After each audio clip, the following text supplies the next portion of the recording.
All right. Thank you for tuning in. This is the second in my new series of interviews, and I have with me one of my dearest colleagues, EJ Antoni of the Heritage Foundation. Thank you for coming on, EJ. Peter, my pleasure. Thank you for having me. All right. So what is going on with the economy?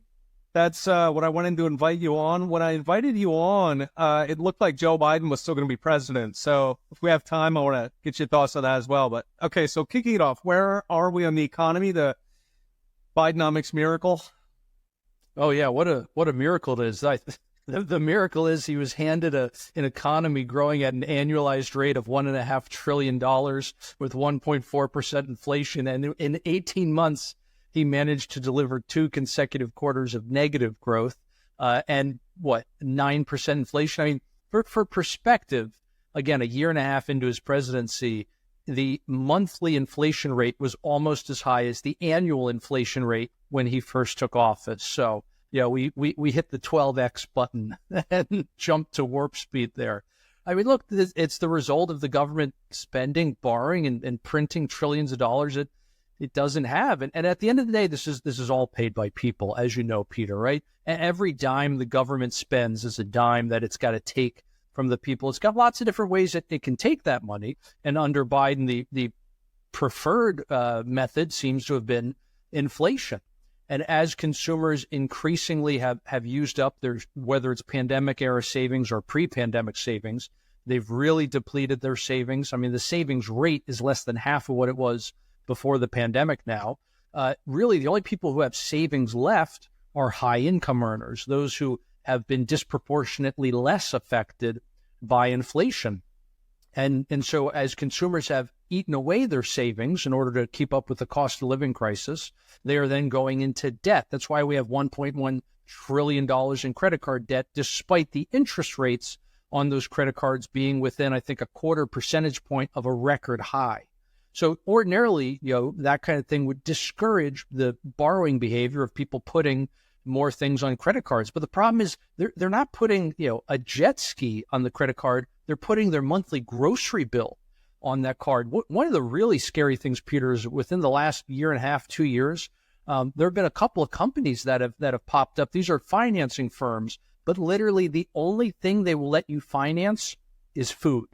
So you can't go and put your car repair, let's say, on this form of credit. They will only let you buy food. But I think that kind of speaks to just how strapped the consumer is, which is the broader point here that I'm trying to get at. Consumers are really tapped out. And what we've seen now, the last several times where we've had really any kind of growth in terms of PCE, the personal consumption expenditures, which the Fed loves to look at. That, by the way, is the portion that goes into GDP when they're calculating that and gets counted as consumer spending. Anytime that has seen an appreciable increase month over month, it has always coincided with an expansion of credit in the Fed's consumer credit report. So in other words, all of the so-called growth that we're seeing right now in consumer spending is just an increase in debt. Except as the consumer goes further and further into debt, with their income not keeping up, the cost to service that debt, the financing charges, in other words, the interest that they're having to pay on that debt is building and building and building, and it's growing faster than their incomes are growing. So this means that the consumer is just increasingly hitting a wall here. And it's very much a downward death spiral. And at some point, people are just going to stop borrowing, either because banks are saying, all right, no more, you're not a good credit risk, or people are literally just going to get tapped out and they're not going to be able to borrow anymore. Yeah, it's funny because so consumer confidence, as you know, that's one of the key numbers that they use, right, to determine whether the consumer is healthy, whether the economy is doing well. And the assumption is that if people are spending, then, they've got extra space, right? They're optimistic for the future and we don't have to worry about the economy.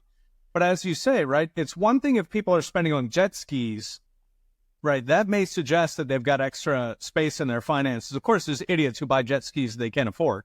But in general, if jet ski sales are going up, then that would suggest that consumers are doing all right. But as you say, right, if retail spending is going up, but that's groceries, that's a very different thing than spending money on jet skis. And in this case, right, if we're looking at credit as an indicator of how the economy is doing, then, credit isn't necessarily measuring how optimistic consumers are for the future. It's measuring how much trouble is coming for them for the future, right?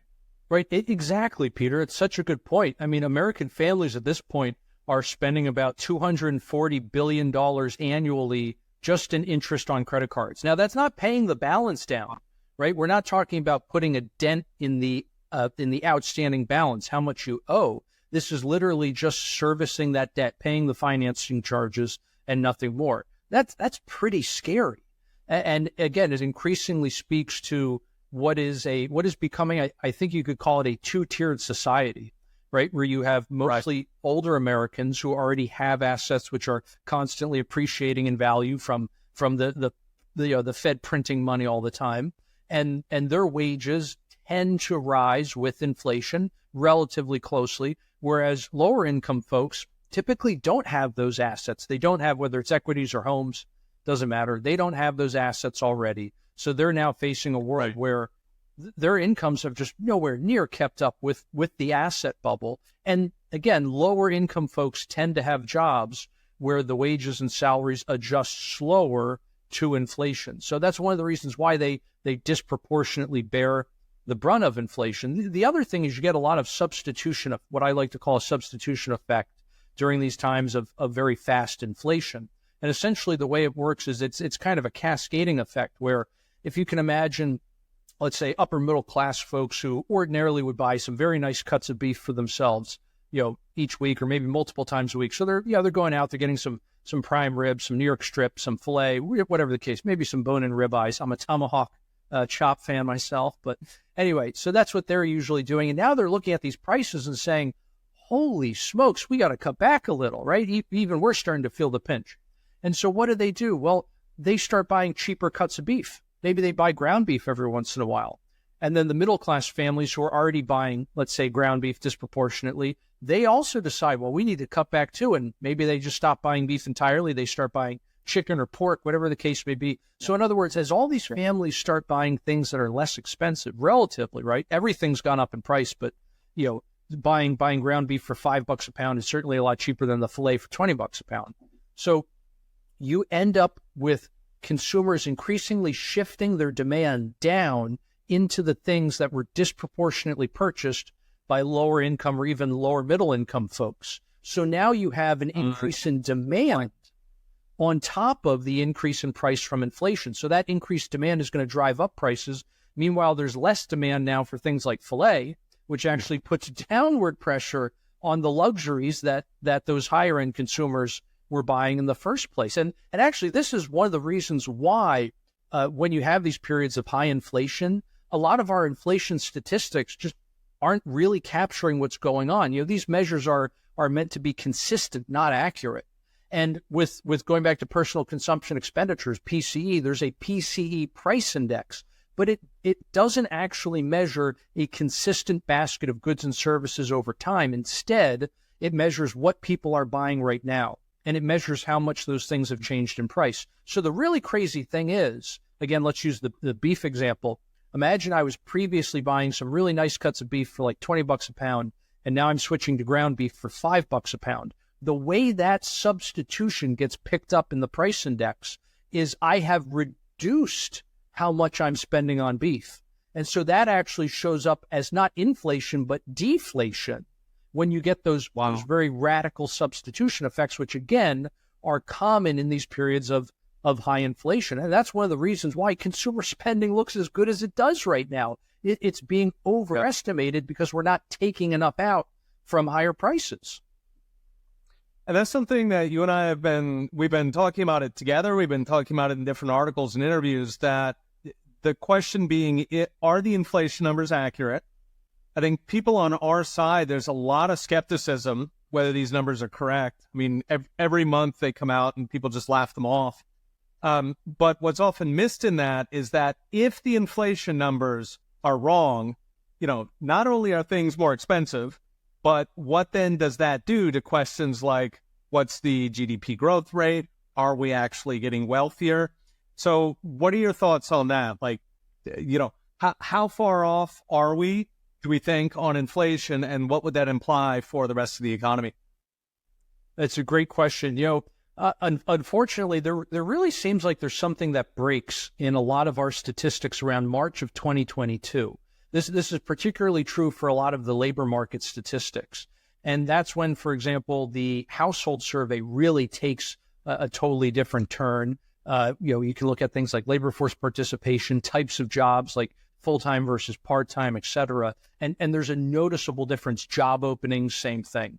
And it really seems like, no coincidence that was a month when growth really started to nosedive. And sure enough, it fell so much that it dragged down the previous 2 months, and that first quarter of the year ended up being negative looking at GDP. And then it was negative again, obviously, for the second quarter of that year. But it's also when we start seeing really big divergence between GDP and GDI, gross domestic product versus gross domestic income, which, as you know, and you've mentioned this too in interviews, where both of those things are theoretically identical because they just measure the same thing. They're just like opposite sides of the equation. It's how much you earn versus how much you buy. Again, there should be an equal sign between them. And it's not uncommon, actually, that one might go up for a quarter and the other goes down, but they essentially move like this, right? They kind of leapfrog each other over time, and they are perfectly correlated in the long run. We've seen this just unprecedented divergence now between the two. And a big part of that has to do with the fact that we're inflating these GDP numbers, not just with the lousy inflation metrics we use, but with the insane amount of government borrowing as well. And that's basically making the economy look bigger than it actually is. But all we're really doing is, if you can imagine, we're pulling growth forward from the future to today. We're spending tomorrow's money right now. But the problem is that's all got to be repaid at some point, as you know. And so, again, you're basically just pulling forward growth, not actually creating new growth. It's essentially the opposite of investment, right? Investment is basically forestalling growth so that instead of having a smaller amount of growth today, you can have much more growth in the future.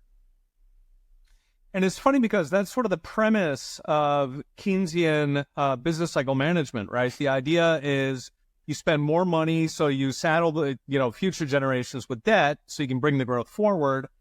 Of course, they neglect to mention that bringing growth forward is always going to be good for the guy who's currently in office, right? He gets to show good economic numbers. Maybe he wins his next election, which means that there's a permanent incentive to always bring the growth into the present and never eat your vegetables, right? Never do the opposite.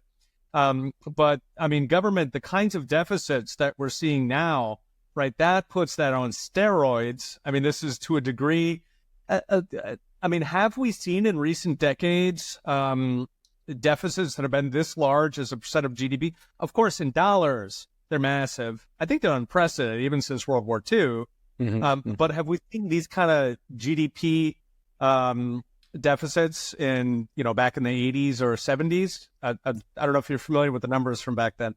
Well, we don't really see these things outside of national emergencies, right? So, if you want to look at recessions where you always see a big dip in tax revenue and then a big, the expenses essentially go through the roof.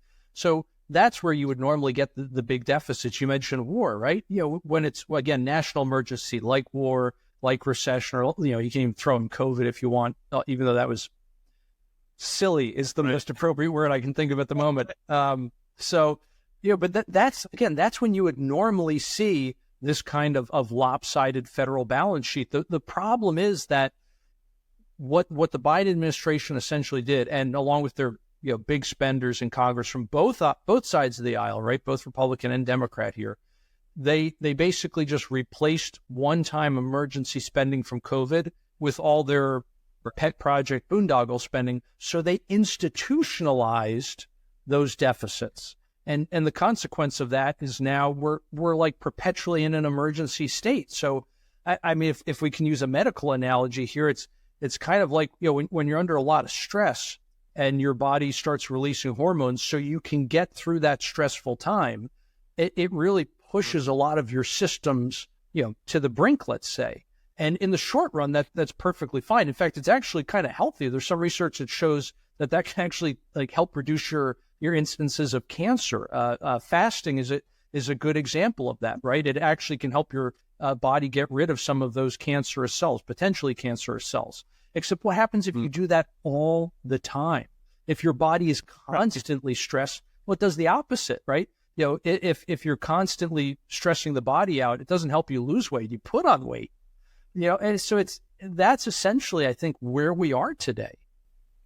A word from our lead sponsor, Unchained.com. I'm a big fan of saving Bitcoin for long term, and the Unchained Bitcoin IRA is a great way to do that.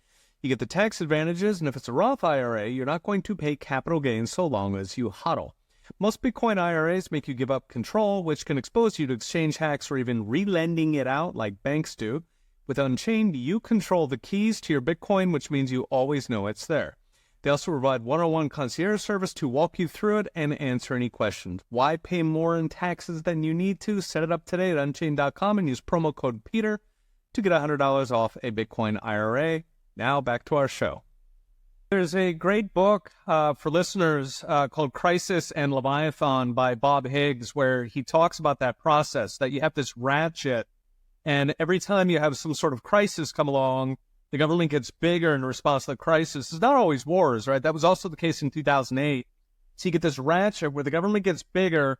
Usually it gives back about half of the growth. It's almost a scientific, it's just such a long-running pattern that, government takes 2 steps forward, takes 1 step back. So it's this ratcheting up. And if you look at spending per GDP going back 200 years in U.S. history, every single crisis grows the government, including the 2008 crisis, right? So the sort of the high watermark becomes the new normal. I think 2 things are concerning, right? One of them is that we don't seem to be giving back half of it. We seem to be just staying at the new number, right? If we look at 2008 and we look at COVID, we barely came back down. Usually the pattern is that you come a little bit down the following year after a crisis. And at that point, everybody says, okay, we're shrinking again. It's a return to normal. And then it's off to the races. And that's what happened in 2008. It's also what happened in COVID. Came down just a tiny bit, just kind of a tip of the hat to fiscal sanity. And then it was right back up. And then the second part that's concerning is that both of those crises, 2008 and COVID, those were not external, right? Those were not meteor strikes. They were not, crazy guys in Austria. I mean, those were made in the U.S., right? Those were made by policy. They were policy choices, which raises the question now, if the government can grow from every crisis, right? Each crisis gives it $1 trillion slush fund to throw at his activists, yet government is capable of creating these crises. Spot the problem. Yeah, I think that's what we call a perverse incentive. Where do you think, this is kind of the parlor game for 2024, where do you think the next crisis is coming from? We just had a good candidate today. That was on a lot of people's bingo cards, the CrowdStrike collapse. Where else do you think people should be watching for where, the next ratchet might come from? I'm very worried about commercial real estate. I'm actually kind of worried about, real estate in general next year.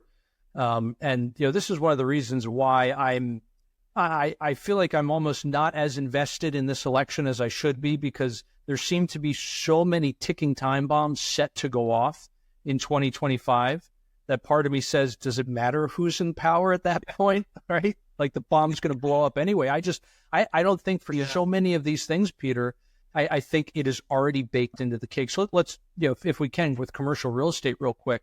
I mean, at this point, I think we're basically just waiting for the derivative market to catch up to the underlying assets, which have just collapsed in value. Now, I understand that you can't truly price anything until it's sold.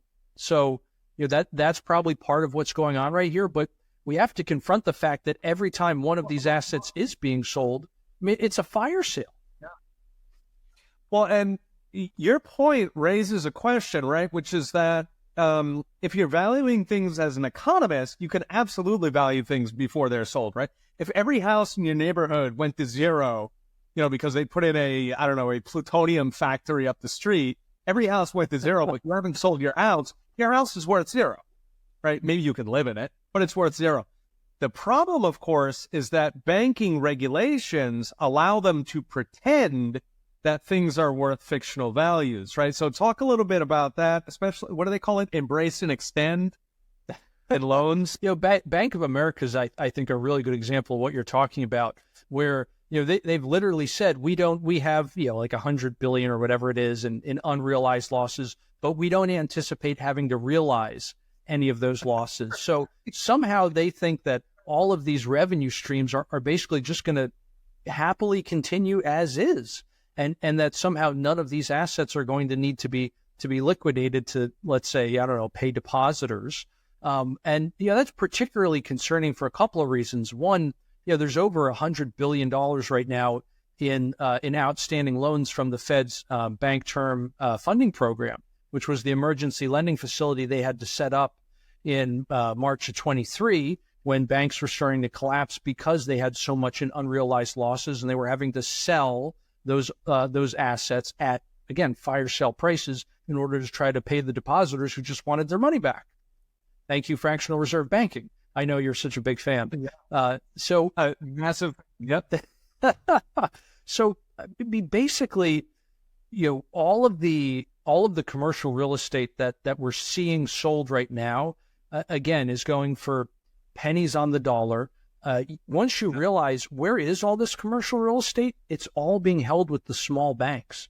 Big banks don't actually hold that much.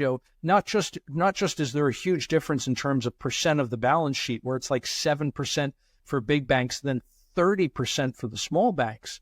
But then even just in dollar terms, even though it's 7% of a much larger number, it still is substantially less in dollar terms what the big banks hold compared to what the small banks hold. So the same banks, mostly small banks, that were on the wrong side of the interest rate trade, partially because the Fed promised they weren't going to raise rates, those banks were on the wrong side of the interest rate trade. So they have all these losses from that. Now throw on top of that all the losses from commercial real estate basically going bust. I mean, we got some big, big problems. And the Fed at this point hasn't dealt with any of them, as you've talked about.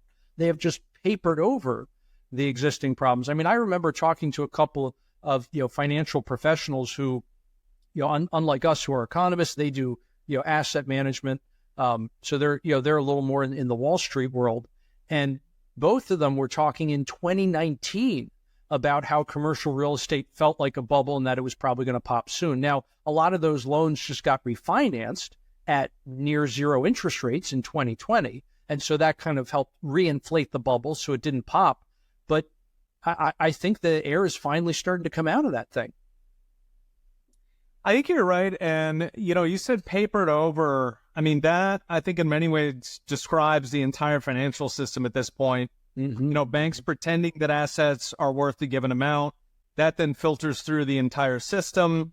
And, people, I think often a question that we get is that we talk about how bad things are. We talk about the, sort of problems in the system, and people say, yeah, but it's still holding up just fine.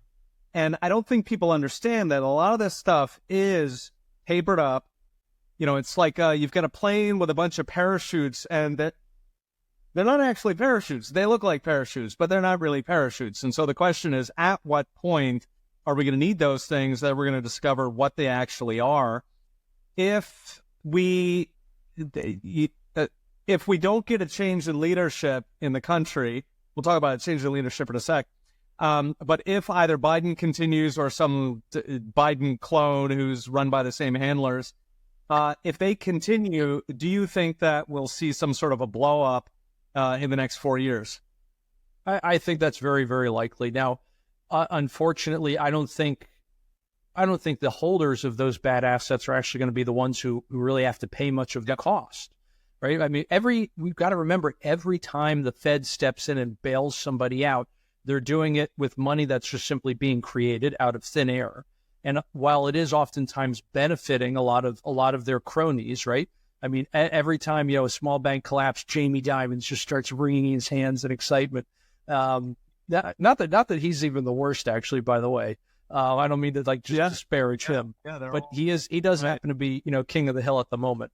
But whatever the case, people need to realize that all of these losses just get socialized. In other words, Right. $100 billion loss at a bank just ends up getting distributed among everyone else throughout the economy. And it does so in the form of sometimes higher prices. Sometimes it's, like this last go around, some of it was paid for with higher FDIC fees charged to banks, which then get passed on to you in the form of higher fees charged by the banks themselves for all kinds of customer services, whether it's your checking account or for transferring funds, whatever the case may be. So, I mean, that I think is the big thing to remember. When you see in the headlines all of these losses, and then you see there's a bailout, remember you're paying for it.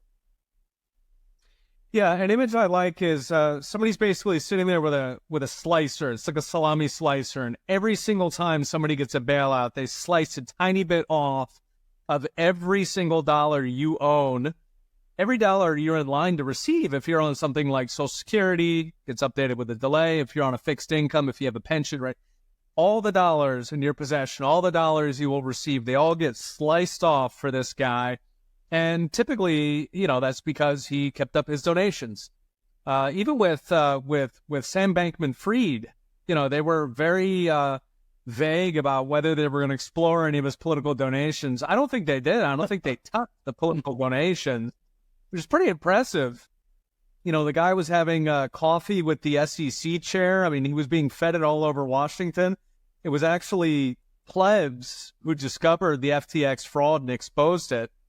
So really, as George Carlin says, it's a big club and you ain't in it. Every single thing that goes on comes out of your pockets. I think a lot more people are understanding that well, but we've got a ways to go. The other thing that I wanted to ask you about is what's going on with Joe Biden. So this has just popped up. We're shooting on the 19th. So at this point in the betting markets, Kamala Harris is beating Joe Biden for the nomination. Where do you think they're going to go with this? Can they swap him out? What do the rules say versus how do the rules apply to Democrats? What do you think is going to happen next? Really, really good questions. I mean, if the last several years of practicing law have been any indication across this country, then no, the rules don't apply to Democrats. So we'll see. That being said, from what I understand about campaign finance, which full disclosure is not my area of expertise, that would be Scotch. But with campaign finance, I don't think they can simply take funds out of his war chest and give it to another candidate other than Kamala. So if she now is somehow the presidential candidate, as far as I understand, because she was originally on the ticket, it was the Biden-Harris ticket. That's what you donated your money to, so then she can keep it. So I think they have a really big legal problem here if they not only manage to get rid of Biden, force him to drop out, but then let's say they want to do like a Westmore Gretchen Whitmer ticket, right? So, okay, we have our black and we have our woman because, hey, we're getting rid of Kamala, so we got to replace that, right? We got to play the whole DEI game to appease the radical base, right? I don't think they'll be able to use those campaign funds. The other thing that they have to worry about is in several states, they're going to run up against, if this goes on for too much longer, they're going to run up against several laws where the candidate was not put on the ballot in enough time. And so he won't even be able to appear. I'm sorry, not Biden, but whoever replaces him won't even be able to appear on the ballot in those states. And a couple of those are important swing states. Now, as far as I understand it, though, death is an exception for all of those. So if Biden even dies, let's say the week before the election, then all bets are off. They can still put someone else on and they can appear on the ballot, et cetera. So, who knows what the CIA is going to do? That's all I'll say on that. But I mean, look, at the end of the day, at the end of the day, I mean, there are two things I think are important. The first is that Biden's legacy might not even have anything to do with inflation or illegal immigration or the disastrous withdrawal from Afghanistan and how we have no respect anymore overseas. I think his legacy in the history books decades from now may be that he was the one who showed us that the president doesn't actually run the country. Because we knew in 2020 when he was running from his basement and he was having difficulty stringing sentences together unless he was on, who knows what it is, amphetamines or Adderall. I don't know but whatever. There was a clear difference at different times of the day and when he'd be on camera versus, when he thought he was off camera, et cetera. So there were signs back in 2020 of some kind of mental decay, Alzheimer's or who knows what it was. And it has only progressed and obviously much, much further. So clearly he hasn't been calling the shots over the last several years. And so there's that. The other thing is that I think it really speaks to how bad of a candidate Kamala is and how disliked she is.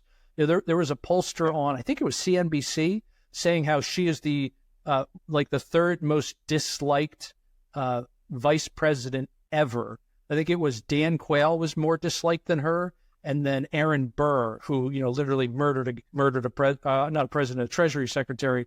So think about that. Kamala Harris is less popular than Dick Cheney when he shot a guy in the face. Just say, and the fact that they have waited so long to remove Biden, knowing that if they do remove him, Kamala's got to take it, right? Because the radical left their base will revolt if you pass up a black woman. I mean, we're told this is the pinnacle of intersectionality.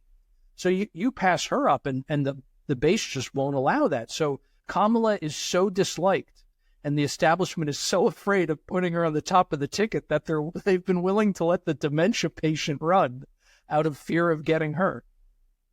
Yeah, no, it's incredible. I mean, that was really Joe Biden. The one really smart decision that he made was picking Kamala Harris. She's the ultimate insurance. The only thing that would beat her is what is it? Wait, here, I got to get the math straight. A trans woman, I think is how we're supposed to say it. Yes, a trans woman. But it looks like Big Mike is not running, so we're not going to get a trans woman this time around. But that would be the one thing that does beat Kamala in the victim sweepstakes here. Okay, so if it's going to be Kamala, because she is leading in the betting markets, and you can't trust the polls anymore, right? You have to trust the betting markets because the betting markets include the margin of cheating. So if it's going to be Empress Kamala, I've heard nothing about her economic opinions. I assume they're preschool level. Have you heard anything at all on the economy from her? Yeah, I think the biggest takeaway is that we cannot be burdened by what the future has been, but must be unburdened by what the past could be. I hope that's clear. Yeah. Yeah. I don't know. Inspiring. Yeah, I don't know if the quadratic equations and linear algebra I just laid out were too much for you, but no, of course she has no opinions. I mean, my goodness, look at how she got her start in politics. Do you really think this woman is known for her opinions? She's clearly not. I mean, she's the border czar, and she was like, well, I don't need to go to the border because I've never gone to Europe. I mean, that was literally her response. She's clueless. She's insane. She knows nothing. Again, we have a president who's clearly not doing the job. We have a vice president who's clearly not doing the job. Kind of makes you wonder who runs the country, right, Peter? And so it really comes down to the handlers, I guess. So Biden's got his set of handlers, and then does it. From what I read anyway, there's bad blood between them. So I guess it's a different set of handlers. But is it just a different bunch of people who believe the same thing? Or is there actually some difference of opinion as to how they're going to run the country? I haven't heard much on that topic. I think that, we're just getting to the point where people are interested in who runs Kamala Harris. I mean, why would you care up until now? Right. I mean, it definitely seems like if we just look at the kinds of people that have been appointed in this administration, it seems like they're all of the same mindset, right? Which is not just simply a big government mindset, because frankly, there are big government folks on the right too, but they're big government, but they completely buy in to the radical left ideology. And it doesn't matter if it's, the green energy stuff or the, transitioning kids stuff and everything in between. So it seems like they all want the same thing. And so in that regard, I think they've been able to work together, but probably more than anything, what these people want is power. And I think that's where they're really at loggerheads right now. Jill Biden very much wants to stay in the White House, and obviously Kamala wants to get herself there. So that's probably where the staffing is at. Although I do think it's interesting, Kamala is apparently so horrible to work for and to work with. She has just turned over staff at a record pace. She just literally can't keep staffers, can't keep speechwriters, you name it. So I don't know who the most recent round of folks are, but apparently they're not getting along with Jill Biden either. I'm sorry, Dr. Jill Biden. Dr. Jill Biden. And apparently, let's see, Joe Biden, the male of the relationship, he apparently, swims naked in front of his secret security detail. His dog is constantly biting them, and yet they stick around, but Kamala's take off. So, yeah, that's a pretty big indictment there. So I guess people hate her up close as well as from afar. All right, EJ, I am going to let you get back to that scotch, developing your expertise there. Thank you for coming on. This is my second out of the interview series. I hope to have you on many times. For listeners, follow EJ. He's EJ Antoni on Twitter. And he is one of the smartest guys out there. He is an absolute master on the data. He puts out fantastic threads every day on Twitter that you definitely want to follow. EJ, thank you for coming on. Peter, thank you for having me. Hope to do it again soon. Thanks for tuning in. Remember to subscribe so you don't miss an episode, and go to petersanons.com for daily videos and in-depth articles with charts and all the gory details. Okay, we'll be watching. See you next time.